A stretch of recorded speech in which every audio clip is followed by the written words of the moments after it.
Hello guys, my name is Gaurav Armani. स्वागत है आपका मेरे नए यूट्यूब चैनल में। इस चैनल में करियर काउंसलिंग से रिलेटेड और आफ्टर 10th और 12th क्या करें उसके रिलेटेड आपको जानकारी प्राप्त होगी। और जैसे कि मैंने अपने करियर में इन ग्रेजुएशन मैंने बीटेक करा, सो क्या मैं बीटेक करना चाहता था या फिर आफ्टर बीटेक क्या अपॉर्चुनिटीज़ हैं, क्या इश्यूज आ रहे हैं जॉब को फाइंड करने में, उसके रिगार्डिंग आपको इस वीडियो में जानकारी मिलेगी। तो चलिए शुरू करते हैं। तो जैसा कि मैं आपको बताना चाहूँगा, आफ्टर 12 जब मुझे अपना करियर चूज़ करना था कि आफ्टर 12 मुझे क्या करना चाहिए, तो उस टाइम मैंने मतलब अपनी लाइफ को देखा और आसपास की चीज़ों को ऑब्जर्व करा, तो यही समझ आया कि टेक्नोलॉजी का ज़माना है, क्यों ना कुछ कंप्यूटर से रिलेटेड कोई कोर्स कर लिया जाए।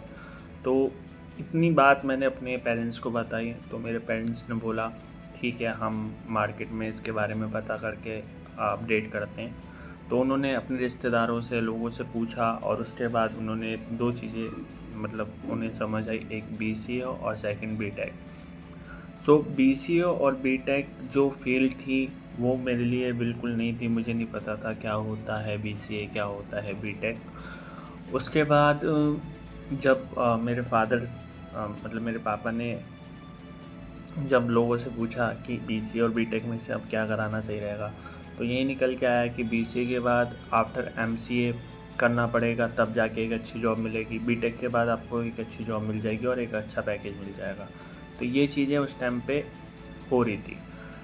अच्छा, उसके बाद क्या हुआ, अब मेरी जो स्टडी थी या फिर मैं जिस तरह का बच्चा था वो एक नॉर्मल घर से आता है। जैसे कि मैं ये कहना चाहूँगा कि मैं ना तो पढ़ाई में ज़्यादा तेज़ था और ना ज़्यादा ख़राब, एक एवरेज स्टूडेंट था।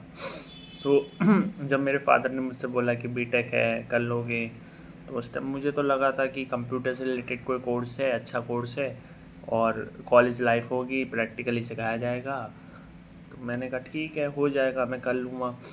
अब जब मैंने बीटेक की स्टडी स्टार्ट करी तो कॉलेज में तो अब आज के टाइम में आप समझ ही सकते हो, आप खुद समझदार हो कि कॉलेज में क्या होता है, प्रैक्टिकली कुछ नहीं सिखाया जाता, सब थ्योरेटिकली है। और बहुत बुरा हाल है, मतलब सिर्फ कमाने का ही साधन बन चुका है कॉलेज।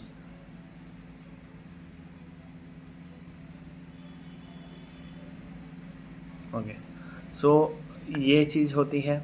अब इसके बाद अगर हम बात करें कि ठीक है मेरा बीटेक हो गया, अब बीटेक तो मैंने कर लिया जैसे तैसे करके, कुछ बैकें भी आई वो भी मैंने क्लियर करी और उसके बाद मेरा बीटेक हो गया।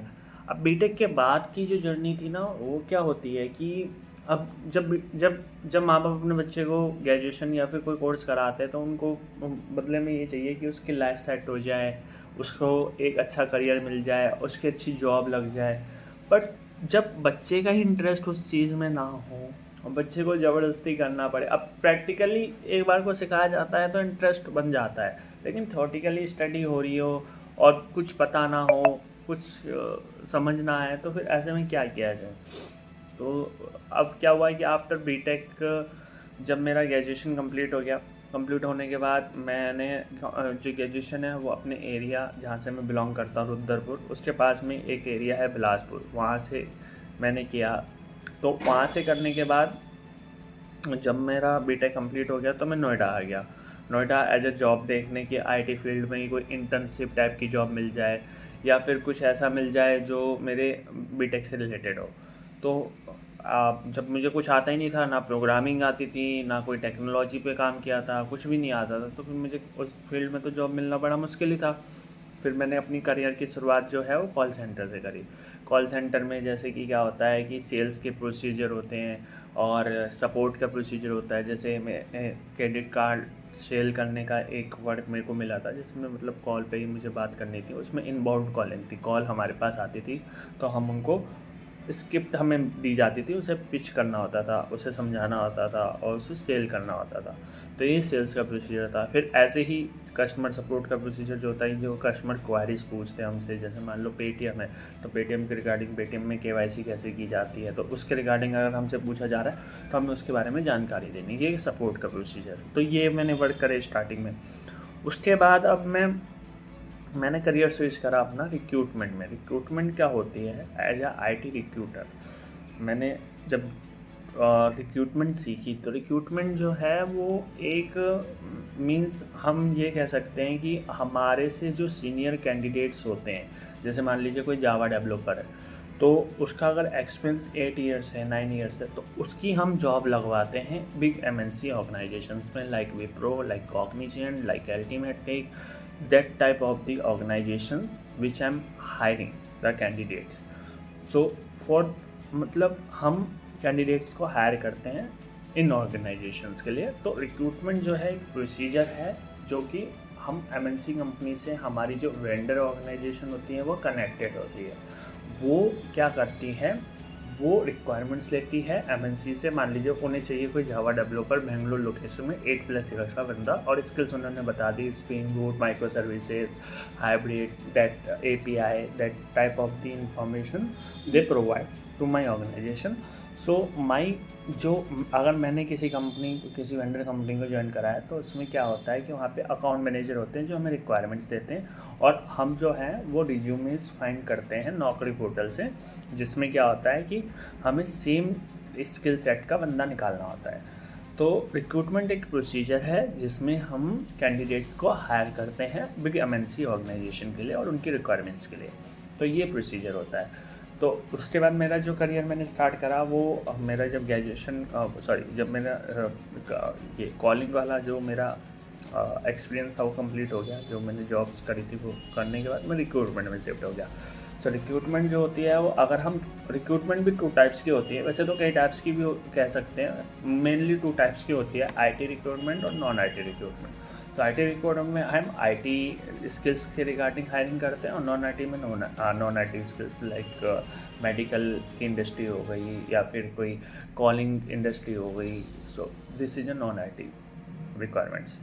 सो IT रिक्वायरमेंट्स में अब हमने क्या करा, अब मैं जब एज ए IT रिक्रूटर था, तो वहाँ पे बहुत सारी पोजीशंस आती थी, जैसे डेटा इंजीनियर हो गया, बिग डेटा डेवलपर हो गया, हेडोप डेवलपर हो गया।